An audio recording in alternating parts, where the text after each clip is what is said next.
My final one that you need to keep an eye out for is a man who lacks empathy. Ooh, empathy is a big one. It's a core component of what psychologists call emotional intelligence.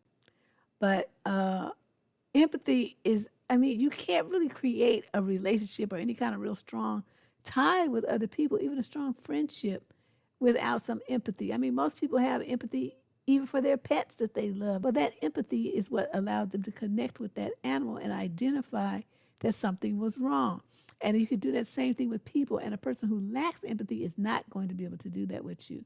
So if a man who lacks empathy, you're never going to feel heard. You're never going to feel understood by him. And a man who lacks empathy, he can't even put himself in other people's shoes.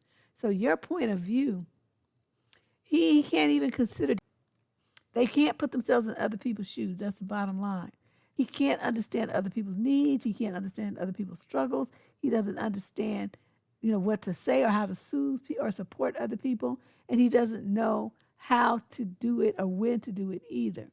So they tend to say very inappropriate things, or they come off as really cold and uncaring because they don't say anything at all. So if you have a guy that lacks empathy, you're going to be hurting a lot.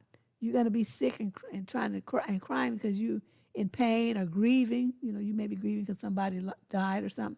But he just blows you off, or you start crying. So he tells you you're just over exaggerating, or you just oversensitive. You looking for attention.